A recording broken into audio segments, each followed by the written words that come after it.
Warren பஃபெட்டை ஒரு technology கம்பெனியில் கூட இது வரைக்கும் இன்வெஸ்ட் பண்ணதே கிடையாது. அவர் சொல்கிறாரு அது என்ன பண்ணுதுன்னு எனக்கு தெரியலன்னு சொல்கிறாரு. Let's go holidays. It's time to travel beyond the boundaries. OMRல இதை விட பெஸ்டா எங்கேயும் இல்ல. வில்லா பிளாட்ஸ் இப்ப just 11.99 lakh முதல் தயிர் OMR ரைட் ஆங்கிள் ப்ராப்பர்ட்டிஸ். நம்ம Manju groups in iSpot, a premium smart plot community. அதே மாதிரி நீங்கள் ஒரு நிறுவனத்தில் வந்து இன்வெஸ்ட் பண்ணியிருக்கீங்கன்னா அந்த நிறுவனத்தை தொடர்ந்து ஃபாலோ பண்ணணும். ஏன்னா இன்வெஸ்ட் பண்ணிட்டீங்கன்னா நானும் அந்த நிறுவனத்துக்கு ஓனர். ஆக்சுவலாக ஸ்டாக் மார்க்கெட் எப்படி செயல்படணும்னா ஒருத்தர்கிட்ட ஐடியா இருக்கும், அவர்கிட்ட பணம் இருக்காது. அவர் அந்த நிறுவனத்தை ஆரம்பித்து வெற்றிகரமாக ரன் பண்ண பிறகு மக்கள்கிட்ட இருந்து பணத்தை கேட்பார். என்ன மக்கள்கிட்டலாம் பணம் இருக்கும் அவர்கிட்ட பணத்தை கொடுத்து கம்பெனிக்குள்ள பார்ட்னராக போயிடுவாங்க. ஆனால் இன்னைக்கு என்ன பண்ணுறாங்கன்னா இன்னைக்கு வாங்கி நாளைக்கு விற்கலாமான்னு பார்ப்பாங்க. நீங்களே சொல்லுங்கள், நீங்கள் ஒரு பிஸ்னஸ் இன்னைக்கு ஆரம்பித்து நாளைக்கே க்ளோஸ் பண்ணிடுவீங்களா? எனக்கு பங்கு சந்தையில் அனலைஸ் பண்ண தெரியலன்னா லிக்விட் ஃபண்டுக்கும் இண்டெக்ஸ் ஃபண்டுக்கும் நீங்கள் போகிறது தான் பெட்டர் ஆப்ஷன். உதாரணமாக நீங்கள் ட்ரெஸ் வாங்க போகிறீங்க, ஆடி தள்ளுபடி இல்லாமல் நிறைய வாங்குவீங்க. தள்ளுபடி இல்லாத சீசனில் வாங்குறத கொஞ்சம் அவாய்ட் பண்ணி 1-2 வாங்குவீங்க. ஆனால் ஸ்டாக் மார்க்கெட்டில் மட்டும் ரேட் அதிகமாக இருக்கும்போது நிறைய வாங்குவாங்க. தள்ளுபடி போடுறப்ப கையில் இருக்கிறது விற்றுருவாங்க தள்ளுபடிக்கு. ஸோ இது ஆப்போசிட்டாக நடக்கும். எனக்கு எல்லாம் தெரியும்னு நினச்சிங்கன்னா மார்க்கெட்டில் இல்லை எங்கேயுமே நம்ம சோபிக்க முடியாது. பிஸ்னஸ் ஆரம்பிச்சிங்கன்னா அதுக்கு ஒரு டைம் கொடுக்கணும் இல்லையா? அந்த மாதிரி நான் கற்றுக்கிட்டது லாங் ரன்னில் இருக்கணும். நான் அதில் இன்வெஸ்ட் பண்ணுறக்க பணம் நாளைக்கு எனக்கு தேவை, அடுத்த வருஷம் எனக்கு தேவை, 2 வருஷத்தில் எனக்கு தேவைன்னா அதில் இன்வெஸ்டே பண்ணக்கூடாது. ஏன்னா மார்க்கெட் 2 வருஷத்தில் எங்கேயும் போகாது, ஒரு இடத்துல கூட நிற்கும். நீங்கள் ரொம்ப பெருசாக படிக்கலைன்னா கூட அடிப்படையாக PE ரேஷியோனா என்ன, அதோடைய வருமானம் இருக்கா, லாபம் இருக்கா, அந்த லாபம் மீட்டு திறன் எவ்வளோ இருக்குது, இதை பார்த்தீங்கனாலே போகிறோம் நீங்கள் ஒரு கம்பெனியை வாங்க முடியும். ஆனால் அமெரிக்கன் எக்ஸ்பிரஸ் பேங்கை வாங்கணும்னு வாரன் பஃபெட்டுக்கு ஆசை. ஆனால் வாங்கிறதுக்கு அதோடைய மதிப்பை விட விலை அதிகமாக ட்ரேட் ஆகிட்டு இருக்கு. நம்ம என்ன பண்ணுறது? வாரன் பஃபெட் வெயிட் பண்ணுறாரு. ஆனால் இவங்களோட கிரெடிட் கார்டு பிஸ்னஸோ ட்ராவலர்ஸ் செக் பிஸ்னஸோ அடி வாங்கவே இல்லை. உலகம் முழுக்க நடக்கிற ட்ராவலர்ஸ் செக் பிஸ்னஸில் 2/3 அமெக்ஸ் பேங்க் மூலமாக நடக்குது. இது சரியான தருணம்னு உள்ள பூந்து 5% அள்ளிடுறாரு. 3 வருஷம் அமெரிக்கன் எக்ஸ்பிரஸ் பேங்க் அவர் வாங்கினதுலேருந்து டபுள் ஆயிடுச்சு. சரி, என்னதான் நிறைய விஷயங்கள் நம்ம வந்து படித்தாலும் கேட்டு தெரிஞ்சுக்கிட்டாலும் இங்கே வந்து காமனாக ஒரு மனநிலை இருக்குது. நீங்கள் சொன்னீங்க எல்லாருமே பயப்படும் போது நம்ம வந்து அந்த இடத்துல பயப்படக்கூடாது, எல்லாரும் வந்து எந்த இடத்துல வந்து கிரீடியாக இருக்காங்களோ அந்த இடத்துல நம்ம வந்து கிரீடியாக இருக்கக்கூடாது அப்படின்னு சொல்லி. பட் இது வந்து அப்படியே ஆப்போசிட்டாக தான் நடக்கிறத தான் நம்ம வந்து பார்க்குறோம். ஒரு பதற்றம் இருக்குது பங்குச்சந்தை அப்படின்னு பொறுத்தவரைக்கும். பட் இது இல்லைன்னா தான் நம்மளால பணம் பண்ண முடியும். இந்த ஒரு மனநிலையை வளர்த்துக்கிறது எப்படி? நீங்கள் சொன்னதில் ஒரே ஒரு திருத்தம், அதை நான் சொல்லலை, வாரன் பஃபெட் சொல்லியிருக்காரு. Be fearful when others are greedy, be greedy when others are fearful. இப்போ நம்ம இத்தனை எக்ஸாம்பிள்ஸ் பார்த்தோம், சீஸ் கேண்டி பார்த்தோம், கோகோ கோலா பார்த்தோம். இதிலலாம் அவர் சொன்னதை தான் அவர் செஞ்சுருக்கார், சொன்னதை செய்தார். என்ன, முதல்ல இழக்கலை, எல்லாத்துலேயும் லாங் ஸ்டாண்டிங் இருந்தார். கிட்டத்தட்ட கோக்கில் ஒரு 30 வருஷம் 35 வருஷம் இருக்கார். சீஸ் கேண்டியில் அதை விட அதிகமாக ஒரு 50 வருஷம் அதில் இருக்கார். சர்க்கிள் ஆஃப் காம்பிடன்ஸ், தன் சர்க்கிள் ஆஃப் காம்பிடன்ஸை தாண்டி டெக்னாலஜி கம்பெனியில் போய் இன்வெஸ்ட் பண்ணலை. இது எல்லாமே நம்ம பார்த்துட்டோம். இப்போ இந்த be greedy when others are fearful, அதுக்கு ஒரு எக்ஸாம்பிள் வாரன் வாழ்க்கையிலேருந்து நம்ம எடுக்கலாம். அமெரிக்கன் எக்ஸ்பிரஸ் பேங்க் இது ஒரு பயங்கரமான ஒரு ப்ரெஸ்டீஜியஸ் பேங்க். அந்த பேங்க்கில் அக்கௌண்ட் வச்சுருந்தாலே நீங்கள் ஒரு பெரிய ஆள் அப்படின்ற மாதிரியான ஒரு பேங்க்கு. இந்த அமெரிக்கன் எக்ஸ்பிரஸ் பேங்க்கில் முக்கியமான எல்லா பேங்கிங் ஆக்டிவிட்டீஸ் நடக்கும். அதில் முக்கியமான ஆக்டிவிட்டி வந்து கிரெடிட் கார்டு பிஸ்னஸ். அந்த கிரெடிட் கார்டு நீங்கள் வச்சுருந்தாலே நீங்கள் ஒரு பெரிய ஆள். அந்த அமெரிக்கன் எக்ஸ்பிரஸ் கிரெடிட் கார்டு இருக்குன்னா உங்களுக்கு ஒரு மதிப்பு இருக்குது. அதேமாதிரி அவங்க ட்ராவலர்ஸ் செக் நிறைய இஷ்யூ பண்ணுவாங்க. ட்ராவலர்ஸ் செக்னா அந்த காலத்தில் வந்து இப்போ வெஸ்டர்ன் யூனியன் மணி ட்ரான்ஸ்ஃபர்லாம் இருக்குது, அந்த மாதிரி இல்லை. அவங்க ட்ராவலர்ஸ் செக் கொடுத்துட்டாங்கன்னா அதை எடுத்துகிட்டு போய் நீங்கள் அங்கே இருக்கிற அமெக்ஸ் பேங்க்கில் கொடுத்தீங்கன்னா அவங்க அந்த டாலராக அவங்களுக்கு கொடுப்பாங்க. ஸோ இது நாடு முழுக்க வந்து அமெரிக்கன் எக்ஸ்பிரஸ் பேங்க், உலகம் முழுக்க அமெரிக்கன் எக்ஸ்பிரஸ் பேங்க் இதை வச்சுருந்தாங்க. ஆனால் அமெரிக்கன் எக்ஸ்பிரஸ் பேங்கை வாங்கணும்னு வாரன் பஃபெட்டுக்கு ஆசை. ஆனால் வாங்கிறதுக்கு அதோடைய மதிப்பை விட விலை அதிகமாக ட்ரேட் ஆகிட்டு இருக்கு. இப்போது நமக்கும் அதே தான் நிறையா இருக்கும். இந்த வாங்கணும்னு ஆசை, விலை ஜாஸ்தியாக இருக்குது, நம்ம என்ன பண்ணுறது? வாரன் பஃபெட் வெயிட் பண்ணுறாரு.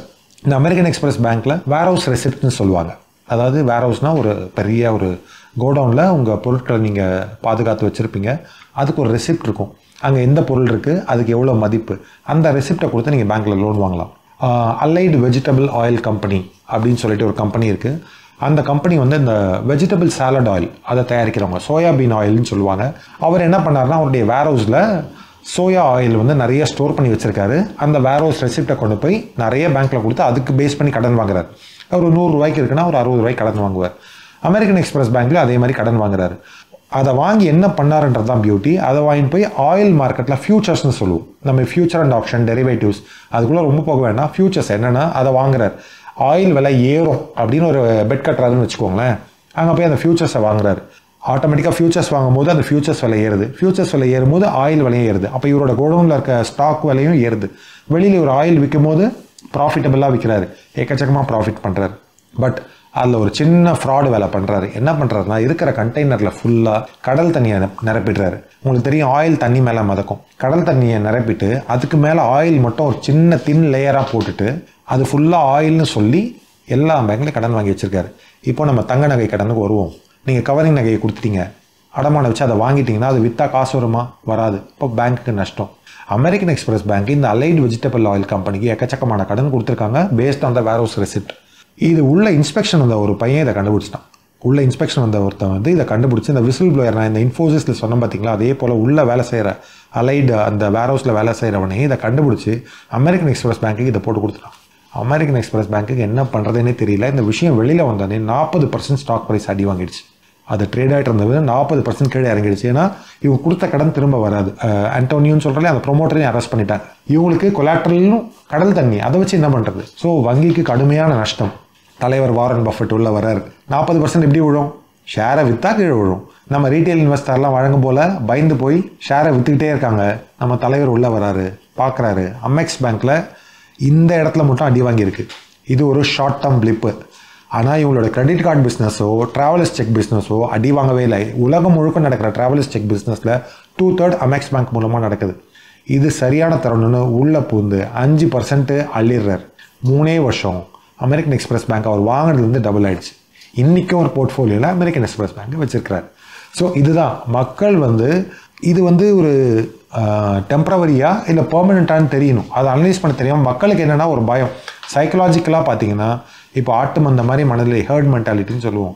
ஒரு ஆடு போதுன்னா அது பின்னாடி எல்லா ஆட்டும் ஆட்டோமேட்டிக்காக போவோம். மேய்க்கிறதுக்கு ஒரே ஒரு மேய்க்கிறவன் இருக்கா இல்லையா, ஒரே ஒரு வேலை, முதல் ஆட்டை கரெக்டாக மேய்க்கிறது தான். மீதி ஆடு தான் தானாக ஃபாலோ பண்ணும். கசாப்பு கடையினாலும் தானாக அதுவே ஃபாலோ பண்ணும். அது மாதிரி எல்லாருமே விற்று வெளியேறும்போது இவர் தைரியமாக உள்ளே இறங்கினார். தைரியமாக உள்ளே இறங்கிறதுக்கு காரணம் என்னென்னா, அதை பற்றி ஆல்ரெடி ஆனுவல் ரிப்போர்ட்லாம் படித்து ரெடியாக வச்சுருக்காரு. காஸ்ட்லியாக இருக்குது, கீழே விழும், வெயிட் பண்ணலான்னு வெயிட் பண்ணுறாரு. ஓடு மீன் ஓட ஒரு மீன் வரும் மாதிரி காத்திருக்குமா கொக்கு, அது மாதிரி வெயிட் பண்ணார். அமெக்ஸில் 5% ஸ்டேக்னா பாருங்கள் எவ்வளோ இருக்குது. கோகோகோலா விஷயத்தில் நான் சொல்ல மறந்துட்டேன். அவங்களுடைய பெர்க்ஷயர் ஹாத்வேயில் அன்றைக்கி இருந்த ஒட்டுமொத்த கேபிட்டலில் 1/4 25% கொக்கோகோலா ஷேராக வாங்கினாங்க. 88லேருந்து 90 வரைக்கும். இன்கேஸ் கொக்கோகோலா ஃபெயிலியர் ஆகிருந்தால் இன்றைக்கி நம்ம வாரன் பஃபெட்டை பற்றியே பேசியிருக்க மாட்டோம். ஏன்னா அந்த கம்பெனி ஒரு 25% ஒரே கம்பெனி. இது பேர் கான்சன்ட்ரேஷன் ரிஸ்க்குன்னு நம்ம சொல்லுவோம். ஹார்வர்ட் மார்க்ஸ்ன்னு ஒரு இன்வெஸ்டர் இருக்கார். அவர் இதை பற்றி நிறைய சொல்லியிருக்காரு. போர்ட்ஃபோலியோ கான்சன்ட்ரேஷன் பண்ணிங்கன்னா ஒரு தப்பானா உங்கள் மொத்த ஈக்விட்டியுமே காலி ஆகிடும்னு சொல்லிட்டு. பட் வாரன் பஃபெட் அந்த ரிஸ்க் எடுத்தார். ஏன் எடுத்தார்? அதை பற்றி தெரிஞ்சதுனால எடுத்தார். அமெக்ஸ்லாம் எடுத்தார், இதை பற்றி தெரிஞ்சதுனால எடுத்தார். எடுத்து 3 இயர்ஸில் நான் சொன்ன மாதிரி இவர் போட்ட பணம் டபுள். இன்னமும் அதை வச்சுட்டு இருக்காரு. சார், நீங்கள் வந்து இத்தனை வருஷமாக இந்த பங்குச்சந்தையில் வந்து இது ரிலேட்டடாக வந்து படிச்சுட்டு இருக்கீங்க, ரிசர்ச் நிறைய பண்ணிட்டு இருக்கீங்க. உங்களோட எக்ஸ்பீரியன்ஸில் நீங்கள் ஃபாலோ பண்ணுற வாரன் பஃபெட்டோட பிரின்சிபல்ஸ்? நான் ஃபாலோ பண்ணுற பிரின்சிபிள் முதலை இழக்காதேன்றது தான் முதல் பிரின்சிபிள். ஏன்னா நம்மலாம் வாரன் பஃபெட் கிட்ட கூட நெருங்க முடியாது. ஆனால் அவர் சொல்லிக் கொடுத்தது முதலை இழக்காதே, நிறைய படி. அவர் ஒரு நாளைக்கு 500 பக்கம் படிக்கிறார். இப்போவும் 94 வயசுலையும் படிக்கிறார். குறைஞ்சபட்சம் ஒரு 50 பக்கம் படிக்க முடியுமான்னு பார்க்கணும். அதே மாதிரி நீங்கள் ஒரு நிறுவனத்தில் வந்து இன்வெஸ்ட் பண்ணியிருக்கீங்கன்னா அந்த நிறுவனத்தை தொடர்ந்து ஃபாலோ பண்ணணும். ஏன்னா இன்வெஸ்ட் பண்ணிட்டீங்கன்னா நானும் அந்த நிறுவனத்துக்கு ஓனர். ஏன்னா ஒரு 10 கம்பெனி இருக்குன்னா அந்த 10 கம்பெனிக்கு நானும் ஓனர். ஆக்சுவலாக ஸ்டாக் மார்க்கெட்டை எப்படி செயல்படணும்னா, ஒருத்தர்கிட்ட ஐடியா இருக்கும், அவர்கிட்ட பணம் இருக்காது. அவர் அந்த நிறுவனத்தை ஆரம்பித்து வெற்றிகரமாக ரன் பண்ண பிறகு மக்கள்கிட்ட இருந்து பணத்தை கேட்பார். எந்த மக்கள்கிட்டலாம் பணம் இருக்கோ அவர்கிட்ட பணத்தை கொடுத்து கம்பெனிக்குள்ள பார்ட்னராக போயிடுவாங்க. ஆனால் இன்றைக்கி என்ன பண்ணுறாங்கன்னா, இன்றைக்கி வாங்கி நாளைக்கு விற்கலாமான்னு பார்ப்பாங்க. நீங்களே சொல்லுங்கள், நீங்கள் ஒரு பிஸ்னஸ் இன்றைக்கி ஆரம்பித்து நாளைக்கே க்ளோஸ் பண்ணிடுவீங்களா? பிஸ்னஸ் ஆரம்பிச்சிங்கன்னா அதுக்கு ஒரு டைம் கொடுக்கணும் இல்லையா? அந்த மாதிரி நான் கற்றுக்கிட்டது லாங் ரனில் இருக்கணும். இதெல்லாம் நிறைய தப்பு பண்ணி தான் நான் கற்றுட்ருக்கேன். வாரன் பஃபெட்டை லாங் ரனில் இருக்கணும், முதலீட்டை இழக்கக்கூடாது, நல்ல நிறுவனமானு பார்க்கணும். அதை அனலைஸ் பண்ணுறதுக்கு நாங்கள் ரிசர்ச் அனலிஸ்ட்டாக படிச்சிருக்கோம். ஸோ அனலைஸ் பண்ணுறது பிடிச்ச விஷயம். அனலைஸ் பண்ணி நல்ல நிறுவனங்களை வாங்கி நான் வச்சுருக்கேன். வெயிட் பண்ண தயாராக இருக்கேன். அதே மாதிரி நான் அதில் இன்வெஸ்ட் பண்ணுறக்க பணம் நாளைக்கு எனக்கு தேவை, அடுத்த வருஷம் எனக்கு தேவை, 2 வருஷத்தில் எனக்கு தேவைன்னா அதில் இன்வெஸ்ட்டே பண்ணக்கூடாது. ஏன்னா மார்க்கெட் 2 வருஷத்தில் எங்கேயும் போகாது, ஒரே இடத்துல கூட நிற்கும். ஜப்பான் மார்க்கெட்டில் 30 வருஷம் எங்கேயும் போகாமல் ஒரே இடத்துல நின்றுருக்கு. ஸோ நம்ம தேவைக்கு போக மீதி இருக்கிற பணத்தை தான் நீங்கள் பங்கு சந்தைக்கு கொண்டு வரணும். உங்களுடைய எமர்ஜென்சி ஃபண்டை பார்க்கணும், உங்களுடைய லைஃப் இன்சூரன்ஸை பார்க்கணும். எனக்கு பங்கு சந்தையில் அனலைஸ் பண்ண தெரியலன்னா லிக்விட் ஃபண்டுக்கும் இண்டெக்ஸ் ஃபண்டுக்கும் நீங்கள் போகிறது தான் பெட்டர் ஆப்ஷன். ஆனால் ஃபஸ்ட்டு நம்ம சொன்ன பாயிண்ட் தான், கன்சிஸ்டண்ட்டாக இருக்கணும், அந்த இன்வெஸ்ட்மெண்ட்டை தொடர்ச்சியாக நடத்தணும், ஒரு டிசிப்ளின்டாக இருக்கணும், காம்பவுண்ட் ஆகிறதுக்கான டைமை நீங்கள் கொடுக்கணும். காம்பவுண்ட் ஆகிறதுக்கான time 10 years 20 years, not 2 or 3 years. நீங்கள் வாரன் பஃபெட் லைஃப்லேருந்து எடுத்துக்கணுன்னா எனக்கு கொக்கோ கோலா பற்றி படிக்கும்போது எனக்கு ஒரு பெரிய ஐ ஓப்பனிங் என்னென்னா 40 வருஷம் தொடவே இல்லை, விற்கணும்னு யோசிக்கல. ஸோ நம்மளால் அப்படி இருக்க முடிஞ்சால் அட்லீஸ்ட் அவருடைய காலடியை போய் தொட்டுடலாம். சரி, இப்போ நீங்கள் வந்து சொல்லியிருந்தீங்க கொக்கோ கோலா கம்பெனி படிக்கும்போது அந்த அளவுக்கு ஒரு விஷயம் தெரிஞ்சது அப்படின்னு. இந்த மாதிரி வேறு ஏதாவது ஒரு நிறுவனம் பற்றி தெரியாத ஒரு தகவல்கள் இருக்கா வாரன் பஃபெட்டோட இன்வெஸ்ட்மெண்ட் ஸ்ட்ராட்டஜிஸ்லேருந்து? எனக்கு வந்து என்ன ரொம்ப ஈர்த்தது வந்து இந்த சீஸ் கேண்டியும் கொக்கோ கோலாவும் தான். ஸோ எனக்கு அதுலேருந்து நான் கற்றுக்கிட்ட பாடங்கள் நிறைய, இந்த அமெக்ஸ்லேருந்து கற்றுக்கிட்ட பாடமும் ஒன்று இருக்குது.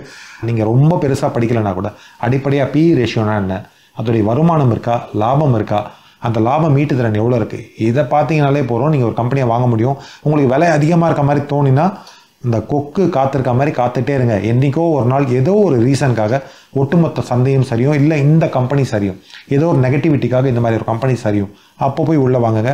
அதனால் லைஃப்லேருந்து ஒரு சின்ன எக்ஸாம்பிள் சொல்ல முடியும். 2022 நினைக்கிறேன், இன்ஃபோசிஸ் மேலே ஒரு குற்றச்சாட்டு வந்தது. உள்ளே இருக்கிற விசில் ப்ளோவர் ஒருத்தர் பண்ணார், அக்கௌண்டிங்கில் ஃப்ராட் இருக்குன்ற மாதிரி ஏதோ சொல்ல.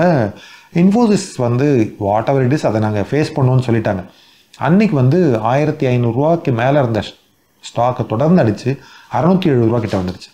இன்ஃபோசிஸ் நல்ல கம்பெனி, பில் போடுறதெல்லாம் அமெரிக்காவுக்கு, வரதெல்லாம் டாலரில் வருமானம், நம்ம இந்திய மதிப்பு டாலருக்கு நிகராக குறைஞ்சிட்டே தான் இருக்கும். அப்போ நம்ம அந்த கம்பெனியை வாங்கி போடலாம், நம்ம ஆல்ரெடி ஃபிக்ஸ் பண்ணி வச்சுருக்கேன், ஆனால் ப்ரைஸ் ரொம்ப ஜாஸ்தியாக இருக்குது. இந்த ஒரு ஆப்பர்ச்சுனிட்டி கிடச்சோன்னே நான் போய் உள்ள இன்ஃபோசிஸை வாங்கிட்டேன். இது உடனே நீங்கள் இன்ஃபோசிஸ் இப்போ போய் வாங்கணுமானா கிடையாது, இப்போ அதோடைய ரேட் எங்கே இருக்குது. அது மாதிரி நீங்கள் ஒரு கம்பெனி நீங்கள் உங்களை சுற்றி பார்க்குறீங்க, நீங்கள் ஏதோ ஒரு சுவிட்ச் வாங்கியிருக்கீங்க, அந்த கம்பெனி உங்களுக்கு பிடிக்குதா, அந்த கம்பெனியை பாருங்கள், வருமானம் ஏறுதா, லாபம் ஏறுதா பார்த்துக்கிட்டே இருங்க.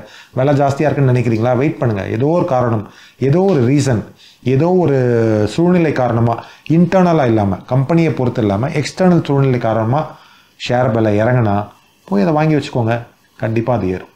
சரி, இப்போ நம்ம வந்து வாரன் பஃபெட்டோட இன்வெஸ்ட்மெண்ட் ஸ்ட்ராட்டஜிஸ் வந்து பார்த்துட்டு இருக்கோம். அவர் சூஸ் பண்ணுற கம்பெனிஸ் அப்படிங்கிறது இருக்கு இல்லையா, நீங்கள் சொன்ன மாதிரி கேண்டீஸாக இருக்கட்டும், கொக்கோ கோலாவாக இருக்கட்டும், ஆப்பிளாக இருக்கட்டும், எல்லாமே ஏதோ ஒரு நல்ல நிறுவனங்கள், நல்ல லாபம் தரக்கூடிய நிறுவனங்களாக அவர் வந்து சூஸ் பண்ணுறார். இந்த மாதிரி ஒரு லாபம் தரக்கூடிய நிறுவனங்களை நம்ம எப்படி ஃபைன் பண்ணுறது? சிம்பிளாக நான் இப்போ சொல்கிறது தான், வருமானம் தொடர்ச்சியாக ஏறணும். உங்கள் இன்வெஸ்ட்மெண்ட்டில் கூட என்ன சொன்னோன்னா கன்சிஸ்டன்சி ரொம்ப முக்கியம். நீங்கள் மாதம் ஒரு குறிப்பிட்ட அமௌண்ட்டை இன்வெஸ்ட்மெண்ட்டில் போட்டுக்கிட்டே இருக்கணும். கன்சிஸ்டன்சி ரொம்ப முக்கியம். கன்சிஸ்டண்ட்டாக இருந்தீங்க, வளர்றதை தடுக்காமல் இருந்தீங்கன்னா அது காம்பவுண்ட் ஆகிறதை யாராலையும் தடுக்க முடியாது. அதே மாதிரி ஒரு நிறுவனத்துக்கும் அதோடைய சேல்ஸ் எவ்வளோ வியாபாரம் பண்ணுறாங்கன்றது வருஷம் ஏறிக்கிட்டே இருக்கணும். ஒரு வருஷம் 1000 ரூபாய், இன்னொரு வருஷம் 500 ரூபாய், அடுத்த வருஷம் 2000 ரூபாய், அப்படி இருக்கக்கூடாது. இந்த வருஷம் 1000 ரூபாய், அடுத்த வருஷம் 1100, 1300, 1500. ஸோ ப்ரொக்ரெசிவாக இருந்ததுன்னா அந்த நிறுவனத்தை நீங்கள் வந்து உங்களுடைய ரேடாரில் வச்சுக்கலாம். பட் எந்த நிறுவனத்தை பார்க்கணுன்னா சொன்ன மாதிரி சுற்றி பாருங்கள், உங்களை சுற்றி ஒரு 20-30 நிறுவனம் இருக்கும். அதில் எந்த நிறுவனம் இந்த மாதிரி ஏறுது, சேல்ஸ் மட்டும் ஏறினா பத்தாது, நமக்கு வேண்டியது லாபம் தானே. ஸோ நம்ம ஒரு நிறுவனம் நடத்துகிறோம், நமக்கு வேண்டியது லாபம். அப்போ லாபமும் இதே அளவுக்கு ஏறுதான். மேலே 10% ஏறுது, கீழே 5% தான் ஏறுதுன்னா அப்போ அதில் ஏதோ ஒரு சின்ன அட்வர்டைஸ்மெண்ட்க்கோ மார்க்கெட்டிங்க்கோ அதிகமாக செலவு பண்ணுவாங்க. ஸோ அதுவும் 10% ஏறுது, இதுவும் 10% ஏறுதுன்னா அது ஒரு நல்ல நிறுவனமாக இருக்கிறதுக்கான சாத்தியக்கூறுகள் ஜாஸ்தி. உங்கள் ரேடாரில் போட்டு வச்சுக்கோங்க. ஏதோ ஒரு காரணத்தினால சந்தையை வந்து அடிப்பாங்க. இன்னொரு சின்ன விஷயம், சந்தை வந்து ஒரு ஆக்ஷன் பேஸ்டாக தான் ஒர்க் பண்ணும்.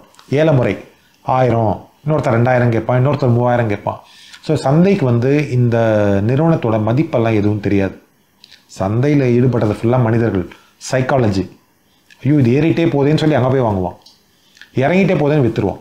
ஆனால் இறங்கும் போது வாங்கணும், ஏறும்போது விற்கணும். உதாரணமாக நீங்கள் ட்ரெஸ் வாங்க போகிறீங்க, ஆடி தள்ளுபடி இல்லாமல் நிறைய வாங்குவீங்க. தள்ளுபடி இல்லாத சீசனில் வாங்குறத கொஞ்சம் அவாய்ட் பண்ணி 1-2 வாங்குவீங்க. ஆனால் ஸ்டாக் மார்க்கெட்டில் மட்டும் ரேட் அதிகமாக இருக்கும்போது நிறைய வாங்குவாங்க. தள்ளுபடி போடுறப்ப கையில் இருக்கிறது விற்றுருவாங்க தள்ளுபடிக்கு. ஸோ இது ஆப்போசிட்டாக நடக்கும். இதை கரெக்டாக பார்த்து ஒழுங்குபடுத்திக்கிட்டிங்கன்னா உங்களுடைய இன்வெஸ்ட்மெண்ட் ஜேர்னி ரொம்ப நல்லாயிருக்கும். பட் நேயர்கள் எல்லாருக்கும் ஒன்றே ஒன்று என்னென்னா, கொஞ்சம் கொஞ்சமாக படித்து நீங்கள் தெரிஞ்சுக்கிட்டிங்கன்னா எதை பற்றியுமே நீங்கள் இன்வெஸ்ட்மெண்ட் மட்டும் இல்லை, உங்களுடைய டே டு டே லைஃபு, உங்களுடைய வியாபாரம் இல்லை உங்களுடைய தொழில், இதை பற்றி நீங்கள் கொஞ்சம் அப்ஸ்கில் பண்ணிக்கிட்டீங்கன்னா இது ரொம்ப ரொம்ப ஈஸியாக வரும். ஸோ இப்போ நம்ம வந்து நிறைய லாபம் கொடுத்த நிறுவனங்களை பார்த்துருக்கோம். வாரன் பஃபெட் அவர்களுடைய லைஃப்பில் வந்து ஏதாவது நஷ்டமான பங்குகள் அந்த மாதிரி இருக்கா? இருக்குது. இப்போ கூட ஒரு ஏர்லைன்ஸ் கம்பெனி வாங்கினார், அது நஷ்டத்தில் தான் விற்றார். ஏர்லைன்ஸ் கம்பெனி வாங்கவே மாட்டேன் அப்படின்னு சொல்லிட்டு இருந்த வாரன் பஃபெட் ஏர்லைன்ஸ் கம்பெனியை வாங்கினார். அது கிட்டத்தட்ட ரொம்ப கம்மி நஷ்டத்தில் தான் விற்றார் அப்போ கூட. ஆனால் விற்று வெளியில் வந்துட்டார். நம்ம தப்பு செஞ்சோன்னா அந்த தப்பை பிடிச்சிட்டே தொங்கிட்டு இருக்கக்கூடாது. அது பேர் ஆங்கரிங் பயஸ்னு சொல்லுவோம். அதை பிடிச்சிட்டே தொங்கக்கூடாது. ஒன்ஸ் அது தப்புன்னு உணர்ந்து அதை விற்றுட்டு வெளியில் வந்துட்டார். அதே மாதிரி நீங்கள் இப்போ கேட்குறீங்க இல்லையா, நான் 5000 கம்பெனி இருக்குது, எதில் முதலீடு பண்ணோம், சர்க்கிள் ஆஃப் காம்பிடன்ஸ் நம்ம பார்த்தோம். வாரன் பஃபெட்டை ஒரு டெக்னாலஜி கம்பெனியில் கூட இது வரைக்கும் இன்வெஸ்ட் பண்ணதே கிடையாது. அவர் சொல்லிட்டார், என் சர்க்கிள் ஆஃப் காம்பிட்டன்ஸ் அது உள்ளே வரல, அது என்ன பண்ணுதுன்னு தெரியல. யார்? Warren Buffett. அவர் சொல்கிறாரு அது என்ன பண்ணுதுன்னு எனக்கு தெரியலன்னு சொல்கிறார். இந்த தன்மை எல்லாருக்கும் வேணும். எனக்கு எல்லாம் தெரியும்னு நினச்சிங்கன்னா மார்க்கெட்டில் இல்லை எங்கேயுமே நம்ம சோபிக்க முடியாது. ஆனால் வாரன் பஃபெட் எனக்கு தெரியாதுன்னு சொல்லி அதை நிறுத்தினார். நீங்கள் கேட்கலாம், இப்போ ஆப்பிள் ஒரு டெக்னாலஜி கம்பெனி தானே, பட் ஆப்பிள் ஒரு கன்சியூமர் ப்ராடக்ட் கம்பெனி. இன்றைக்கி ஐஃபோனு நீங்கள் 2 லட்சம் வச்சா கூட வாங்குறதுக்கு ஆள் இருக்காங்க. நம்ம இந்த சீஸ் கேண்டி எக்ஸாம்பிளில் சொன்னது, கோகோ கோலா எக்ஸாம்பிளில் சொன்னது, ரேட் ஏற்றினா கூட மக்கள் வாங்கிட்டே இருக்காங்கன்னா அதுதான் பிராண்ட் வேல்யூ. அந்த பிராண்ட் வேல்யூக்கு தான் ஆப்பிள் வாங்கினார். அந்த ஆப்பிள் கூட இப்போ வித்துட்டார். ஆனால் கோகோ விற்கல, சீஸ் கேண்டியை விற்கல. இதுதான் Warren Buffett style of investing. Sir, இன்னைக்கு வந்து நிகழ்ச்சியில் கலந்துக்கிட்டு வாரன் பஃபெட் அவருடைய லைஃப்லேருந்து அவருடைய இன்வெஸ்ட்மெண்ட் ஸ்ட்ராட்டஜிஸ் வந்து நிறைய விஷயங்கள் எங்களுக்காக பகிர்ந்துக்கிட்டீங்க. நிகழ்ச்சியில் கலந்துக்கிட்டதுக்கு ரொம்ப நன்றி. அடுத்த நிகழ்ச்சியில் சந்திக்கலாம். Thank you so much. தேங்க்யூ, ரொம்ப நன்றி. Let's go holidays. It's time to travel beyond the boundaries. ஓஎம்ஆர்ல இதை விட பெஸ்டா எங்கேயும் இல்ல. வில்லா பிளாட்ஸ் இப்ப just 11.99 lakh முதல் Thaiyur OMR right angle properties. நம்ம Manju groups in iSpot, a premium smart plot community.